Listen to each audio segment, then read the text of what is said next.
Thank you, madam, for inviting me. Today, going to the topic, we have two speakers of impeccable scientific caliber to address two important questions: how to make a PowerPoint present, and I will add to that in the era of social media, and how to review articles. The first speaker quickly is Professor Jarial from the Department of Physiology at All India Institute of Medical Science.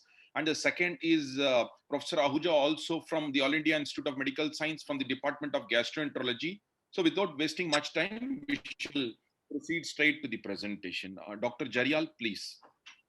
Right. Thank you, Dr. Raja Ramchandran, for a small brief introduction. I'll straight away jump to the point that I need to discuss. Now, I think it is apt for me to take this session after all the PowerPoints have been done as I'm the exam guy. So it's always last, and I'll check. Right. So as the exam section goes, we always come at the end of the course is completed to tell what is to be done. So the first thing I'm starting with is how to make a good PowerPoint.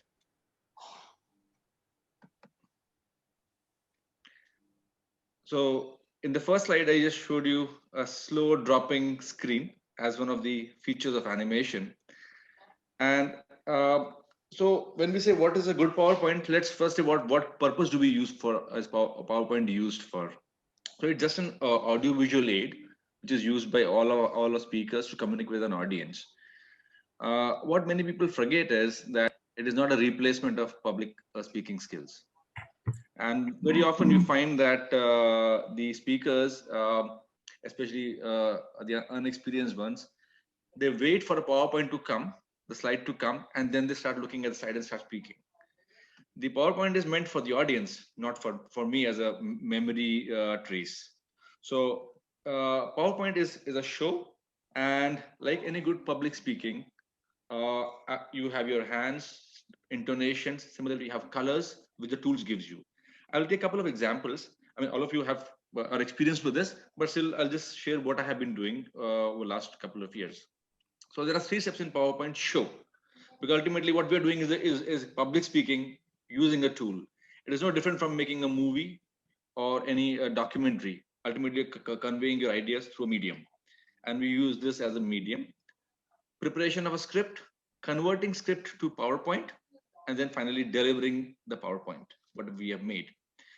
I'm restricting myself to converting a script into a PowerPoint, not the how to make the script, that's the content, how to go about is a separate matter, and how to deliver the PowerPoint is again a separate entity. I'll just stick to conversion of script to PowerPoint. So here, when we speak, talk is a continuous thing. A movie is a continuous thing. A drama is a continuous thing. Unfortunately, PowerPoint slides are not continuous. They're discrete events. Therefore, as a person, what I have to do when I'm using a PowerPoint, I start with this. So here, I've just taken a video from my mobile phone, and this is what I normally do. I have idea in the mind. I always take pen and paper and write down what I want to make slide upon. So this is something which I would recommend to all the people who are starting with PowerPoints. May get your content, actually make slides on piece of paper, because the rest is technology. The idea is the primary thing. If I know what I want on the slide, I will figure out a way out to get whether I want to get a video, audio, something will come. I will find this. I can ask somebody. If I don't have idea in my mind, I will not be able to convert.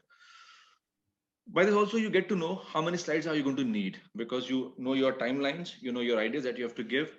And because the slides are a discrete event, it is preferable that one idea per slide, or maybe group of slides for one idea in this course. I'm just going ahead. So this was a video picked up and I'm installed it in the system. One thing which I noticed with a couple of speakers earlier, that they are still using the old format of 4:3 format of slide. So what has happened is, like, if you're observing on the screen that you get of the Zoom, on the right side there were 2 black bars coming in, because 4:3 format was used. This was the format earlier, which was available with all the PowerPoints. Now we have to use this something called as a widescreen 16:9 format in a landscape format, so that the right side of the screen blocks are also utilized for that purpose. When we make a new slide, I personally prefer, I think almost many of the speakers were also made their own slides, not using a template which are available. And I will show why to use grid. Always keep the grid on and use full space of the PowerPoint slide.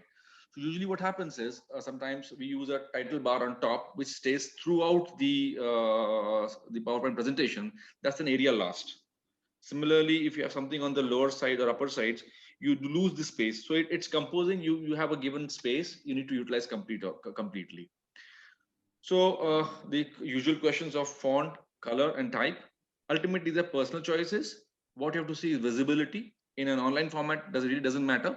But if you're doing a projection system, then you have to see the room size versus your projection size, because there's a expected ratio. Unfortunately, many of the places where you take a talk, the projection size as well as the room size is not matching. So what happens when you go there, a font size of 24 doesn't work. So it is so you use the large font size. So for example, I have used a 40 font size. The color and type up to you. There is no rules and regulation about it. As long as you like it and people are able to see what you have printed, it's good enough. What's useful is consistency across slides. So your title of each slide, if it has the same color, it tends to help. For example, I've used a brown color for highlighting consistency. When I have different slide, I keep changing the colors. It tend to give a different perception. So we'll like to keep it stable.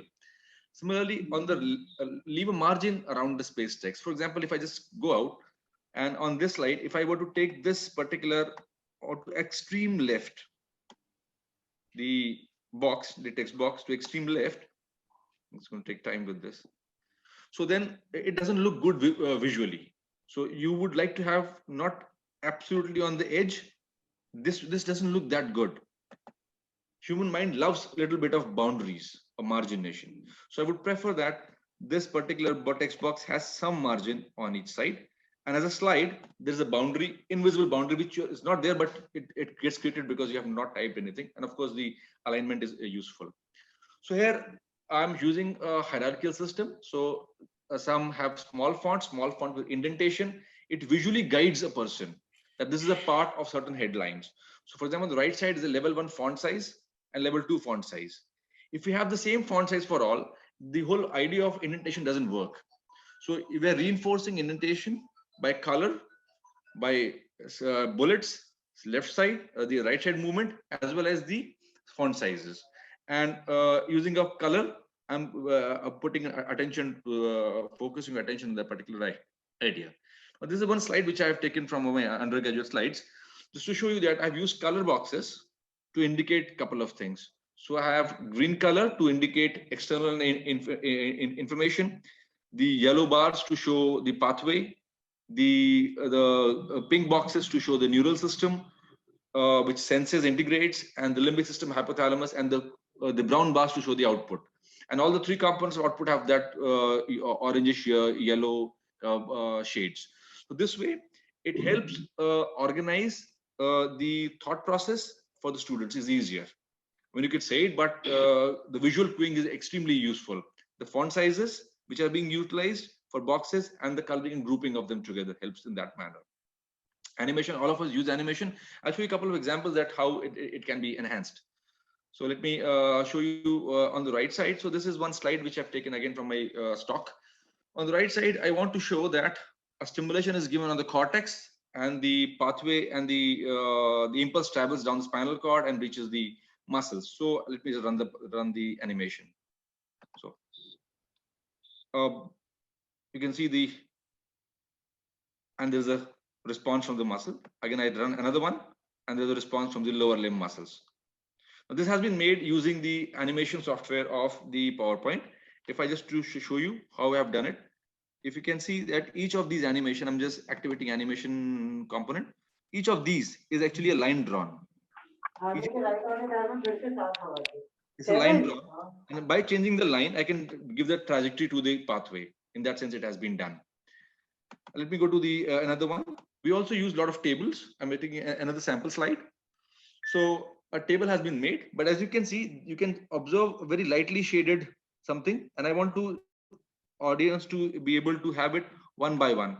So I would do one, another click, another click, another click. So I can get them in the table itself. And then I want to highlight two of these. So this is, I'm using a combination of animation, table, and formatting. So these features are available in PowerPoint. It just make you guide the attention to wherever you want. So I'm just going back. So I want people to put on the imitation level. So the line comes in second line, third line, fourth line, fifth line. With each click of button, it keeps on going. Similarly, I can use boxes to indicate animations. So these all have been done utilizing the animation components of the PowerPoint. Other things that we commonly use are tables, pictures, and I will show you how they can be utilized, can be modified utilizing the tools of PowerPoint. So here I have inserted a clock, which is, so many times we want to use such a clock for timers in our presentations. If you're using doing some quiz or something, so I can just again show you that this clock can be run. When you start, the clock starts running. So this can be important, and so you have to go to what is called insert, and you go to something called as my add-ins. And my add-ins, you can go to store. There are a lot of these widgets available which you can incorporate into PowerPoint, and if you need them. Similarly, there's something web viewer. If you have a website which you want to show during the course of PowerPoint presentation, but you don't want to go out of the PowerPoint, you can actually build it within the user web viewer. All of us use the objects. So I'm showing you on the image on the right side. This I've created utilizing each of this. I wanted to show in one of the presentations the arrangement of an OT. So I've made this using the objects available in the PowerPoint and putting them as a table. For example, just should go back and show you how it has been done. Each of this is an individual component. Each of them, each is an individual component. So I've used different components to create this image. I've grouped them together so they can move together and they can be separated out. So it took me about an hour to make this modeling of OT. And this I needed to show something like this. In one of the presentation, I needed this to show that how an OT looks like to a group of students. So angle has been shown, and the whole thing has been now pasted as an image to give them a perspective of the operation theater. And similarly, so I can put layers over it. And so ultimately, this image on the left side has been created utilizing the tools of object which are available to us and using shading of the components. So now again, animation has been done with grouping to show with different groups which are available in the operation theater in this manner. Again, I'll show you that how each individual components can be explained. A large slide can be made, can be developed over time. This is to show the one of the slides to show the respiratory components in the brain. So one by one, each is being brought out in animation format, softened up, slowly moving. It makes a good feel, because you could also blast it out as an appear, but I use something called as wipe function of the system. A couple of tips which now we can be using is one is a print screen. So all computers, laptops have a button called print screen. Whatever you are seeing on your screen can be printed. Also today, this software also has insert, if you can see over here, screenshot. So whatever is visible on my laptop can be immediately put into the slide by using something called screenshot. It also has screen recording. So now these have been made as a part of the PowerPoint. Earlier you needed a specific software to record the screen capture, but now you can do it with the PowerPoint itself. So there are 3 or 4 windows running on my computer. If I want to take a screenshot of any one of them, I can do that by using this particular feature of screenshot, which is made of the PowerPoint right now. Now, other is grouping and pasting as image. I showed you that each of these images. So I'm using the hyperlinking. So this particular images were grouped up and they're coming as one as images. Image editing. Let me show you one image editing. So this was one slide which I had to make for interoperative neuromodeling that we do. So these are babies and I need to put it in the perspective. So I use the feature. I do not use any other image editing software. It is only PowerPoint software which can be utilized. And over that, I layered a stimulation pathway, the motor response, the next baby, and a motor response. So it could be overlaid to make it easy for people to understand and quickly transmission of the information. Other function is a connector function. So I just show you that as I move the connector on this imagery, as we change you can see the connectors are connected and they will move as you change these slides. Grid function is something which I will recommend everybody to utilize, because I'm just taking one of seminar that we have taken on the suppression of HP axis in GR agonist. So we have to write previous cycle and the next cycle and the timing at which the various drugs are given. This is actually to scale. So using the grid, I counted how many days, one box how many days, and accordingly I made. So each is a separate box, if you see over here, and then the boxes were made and the lines were put in. Now this helps in actually getting, so these are individual pieces which were done to scale. So all the periods were put in together and then the slides were made. This helps in making your PowerPoint down to scale and helps in perception issues. Just the last slide, I'll be showing you that how even a large complex database can be easily put up. So I'm just using animation, multiple animations simultaneously. This is just to show that how many MD students are working with us. So I'm just running in a small, slow scale, different color combinations, color showing who are present, what they're doing, different colors to show which area they're working. In this manner, we can work. I will show you also that we can use hyperlinking to the Word document. So I'm just clicking on this. If I wanted to show you a Word document today, I'll click on that. I've already done that clicking, and this takes time for the computer to show you the Word document. So this is the Word document come. I can show you the Word document. Once I close, I go back to the PowerPoint slide. I don't have to jump out of it. Similarly, I click to PDF. PDF is already open. It links to PDF. Once I close the PDF, I come back to the PowerPoint. So in this manner, this linking can be done, and I can link to any of the PowerPoint, and we finish in this manner. So this is a PDF. Once I close PDF, I come back to the PowerPoint without going out of the the part of the show. You don't go out. I link to another PowerPoint. So it's a new PowerPoint, but I'm not going out of the PowerPoint. So this helps when you have multiple different cases and you want to show a particular case. You may link all the cases to different files and then ask them when you want them to. So this is a combination of, I'm showing you a slide. This is not the same PowerPoint. This is actually a different PowerPoint. I've called the PowerPoint from my original PowerPoint. So I'm just showing you how it happens. So once I run this, all animations have been done. Once I will finish, I'll go back to my original PowerPoint. This is how I could call a PowerPoint within a PowerPoint. This is very useful when you're presenting multiple cases. So I think the last slide, I'll come to the last slide, is 3 components of making a PowerPoint. To me, the first component is the most difficult, making a script. Use pen and paper to convert your script into slides. If you know what you want, you will eventually get there. If you don't know what you want, you won't get it. And delivering the PowerPoint is a addition of public speaking skills.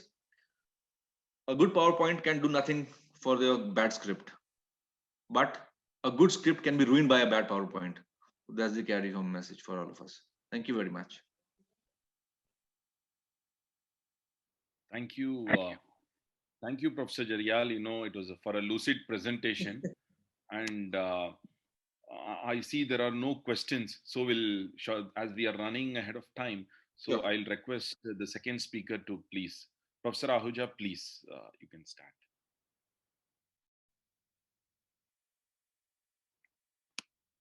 There is one question. Okay, it's an excellent presentation. Ashok, Ashok, can you please stop sharing your slides? And you made yes, I'm doing that.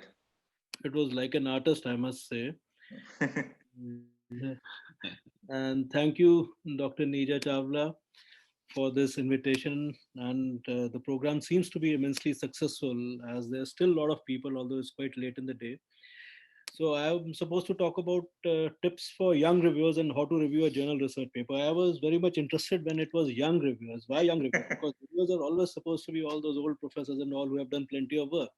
But actually, I realized that the topic is perfectly right on the dot. Because if you look at the global state of peer review, the report which came out in 2018, it clearly highlighted the malady which all the editors feel they are facing. That is, 75% of the editors said that they are finding it very, very difficult to get reviewers, and it is the hardest part of their job. And no wonder, because if you look at the quantum jump in the number of science publications which are coming up year after year, there is a growth rate of every 3 to 4% every year. So you are require 1 to 2 or at least 2 to 3 reviewers per article.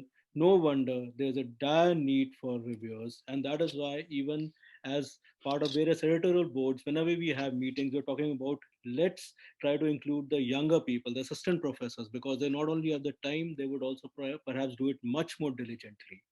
But a question what a young reviewer would ask is that why should he or she invest time in peer review? Is it really going to be worth it?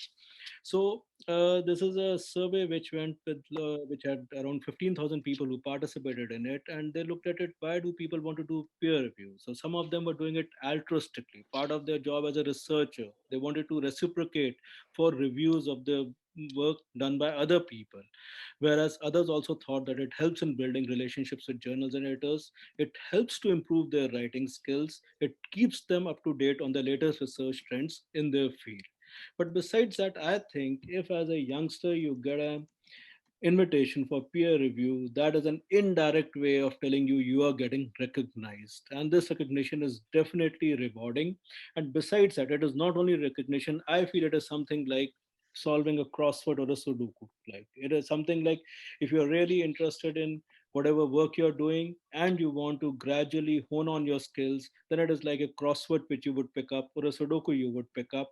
And so when you compare your own critiques with those of other peer reviewers, it provides reviewers with an excellent source of feedback. And it is an excellent way for a reviewer keep up with literature, and it is also a super way to sharpen their own writing. So peer review has its tangible benefits and it has its intangible benefits. Now, when we talk about peer review, one is obviously the link between the writer, author, and the reviewer. Other is I'm going to discuss about the peer review in two ways. One is the micro concepts and the other is the macro concepts. Micro concepts I feel is a theoretical part. I'll go through it, but I would lay much more stress on the macro concepts. Macro concepts are, I feel, what is the emotional quotient of a reviewer. Micro concepts would be the IQ, intelligence quotient of a reviewer, and it is the EQ which is obviously seems to play a greater role than IQ. We all know that. So let's talk about the initial process. You receive an invitation. This is how an invitation may come. It depends from journal to journal. Subsequently, you'll be asked to respond to the invitation. And obviously, it will be good on your part that you, if you are willing to review, that you respond to it fast. And the three things which you would like to think of at that stage is when you get the invitation is you would like to peer review to topics in line with your expertise. You would not like to review a basic science article if you are an essentially a clinician. You would like to check for potential conflicts of interest. That is it from your same department, same institute as you, or it is somebody you are collaborating but another institute. You would like to check your availability and time. Remember, the reviewers, it is not that when you're reviewing you will be the authors would be blinded to your identity. There are four kinds of reviews. One is single blind. Single blind is where the reviewers remain unknown to the author. Double blind is where authors and reviewers remain unknown to each other. Triple blind is authors, reviewers, and editors remain unknown to each other. And open identity, which is fast catching up nowadays over the last, I would say, few years, is that authors and reviewers are aware of each other's identity, and the journal publishes the names of the reviews. And so the most common is single blind, as well as second most common, which is coming up, is the open identity. You should be aware of that. And a typical review form would be where you'll be asked a few questions about the is overall manuscript having original information and all. Besides that, you'll be asked to make a recommendation. You'll have to give confidential comments to the editor. You'll have to give comments to the author and all. So let's talk about the micro concepts first, which I told you they are important, but the macro concepts probably would be more important from my point of view. So when we talk about micro concepts, whenever you put in a review, the review has to outline. It starts with a basic summary of the research and your overall impression, subsequently leading on to evidences and examples, what you feel are the major and minor issues, and thereafter you can end up with miscellaneous remarks. When we talk about major issues are the essential points that the authors need to address before the manuscript can proceed, where minor issues are something which are important but do not not affect the overall conclusions. Minor issues are something you would like to look at, the list down the missing references, some technical clarifications, whether the data presentation could be improved upon, if there are any grammatical errors or something like that. So when you start reviewing a paper, initially it is felt that you give a first read through, which is a quick read through. You skim the article so that you get a feel of the article. You get an idea. What does the author want to communicate? What is the direction of the manuscript? Is the manuscript looking original? Is the overall study design and approach appropriate or not? And then you systematically go down to every facet of the article. And I'm not going into much details about it because these are the facets which you learn when how to write a good paper. Essentially, the same aspects you here evaluate while you're reviewing a paper. So you're looking at title. Does it express clearly? Abstract. Is it a short and clear summary or not? Introduction. Does it clearly define the aim of the study and is it consistent with the rest of the manuscript or not? Methods. Were the samples collected properly? Were the inclusion criteria definitely defined? Were the randomization methods very proper? Was there sufficient power? Were there any ethical concerns? Results. Do the results present, do they match with the methods or not? Is the discussion logical? Is the conclusion supported by the data presented or not? The tables and figures, do they clearly explain what is being shown or not? References, are there any key references missing or not? So this is a checklist which would be available at many sites. So these are just simple points, again, under the various headings, starting from title, abstract, right down to references, whereby you systematically go through them. And thereafter, you have the conventional criteria by which would guide your final recommendation, whether it is a novel thing, is it fit for the journal or not, is there sufficient sample size, is the study reproducible, are the conclusions supported by data or not, is it well written with a suitable reference list or not. Then you will give the final check before submission. That is, have you given a brief summary of the article, highlighted the key messages? Have you made it clear which are your major and minor concerns? Have you referred to the page line numbers in the article to make it easy for the authors to address your points? And overall, have you given a positive feedback as well as a constructive criticism?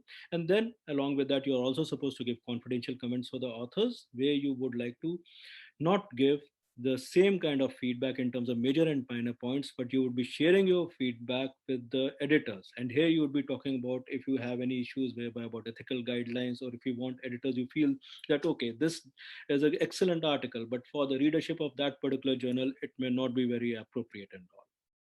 Now let's talk about the macro concepts, the emotional quotient of a reviewer, which if a young reviewer understands, I think he'll make an excellent reviewer in times to come. And that is the art of writing constructive manuscript review. The capacity to differentiate when you're reviewing between what works, what needs to work, and how to go about working on it. So remember, number 1 point, be pleasant. You may have to reject many articles, but rejection should be a positive experience. Don't say things in a peer review that you would not say to the person's face. Suggest a reject, but do not engage in ad hominem. Ad hominem means don't make personal attacks. Look at what the issue is rather than anything more than that. Simple examples are that it's a bad example to write. Like, the writing is so bad, it is practically unreadable. I could barely bring myself to finish it. A good example, the same thing. While the study appears to be sound, the language is unclear, making it difficult to follow. I advise the authors work with a writing coach or copy editor to improve the flow and readability of the text. So much more civilized. At the same time, sends across the whatever you want to say. Be helpful. It is very easy in world to poke holes in something. It is usually much harder to suggest how to fix them. As a reviewer, it's a responsibility in terms to give a meaningful review. It should be more than a suggestion just to say, okay, yes, no, leave it. It should be a guide to tell the author, okay, there are certain good things. At the same time, there are certain things which need to be improved upon. Another example, the authors batted, like somebody would write, which obviously is not very mature review. The authors appear to have no idea what they're talking about. I don't think they have read any of the literature on this topic. Another person would say the same thing. The study fails to address how the findings relate to previous research in this area. The author should rewrite and also look at especially published work by this, and that.